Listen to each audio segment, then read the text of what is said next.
வங்கக்கடல் பகுதியில் மையம் கொண்ட ஆழ்ந்த காற்றழுத்த தாழ்வு மண்டலமானது அடுத்த 12 மணி நேரத்தில் புயலாக வலுப்பெறக்கூடும் என்று தற்போதைய அண்மை செய்தியை திரையில் பார்க்கிறோம்.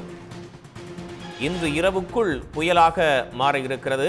8 கிலோமீட்டர் வேகத்தில் நகரக்கூடிய இந்த காற்றழுத்த தாழ்வு மண்டலமானது 5 கிலோமீட்டர் வேகத்தில் காற்றழுத்த தாழ்வு மண்டலம் நகர்ந்து வந்த நிலையில் தற்போது 8 கிலோமீட்டர் வேகத்தில் அது நகர்ந்து வருகிறது.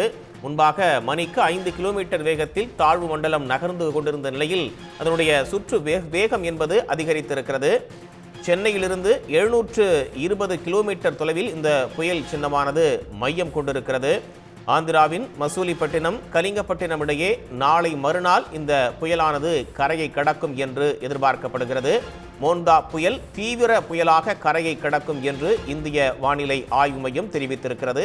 கரையை கடக்கும் போது 90 முதல் 100 கிலோமீட்டர் வேகத்தில் சூறைக்காற்று வீசக்கூடும் என்றும் இந்திய வானிலை ஆய்வு மையம் தெரிவித்திருக்கிறது. இந்த நிலையில் இந்த காற்றழுத்த தாழ்வு மண்டலமானது அடுத்த 12 மணி நேரத்தில் புயலாக வலுவடையக்கூடும் என்றும் தெரிவிக்கப்பட்டிருக்கிறது.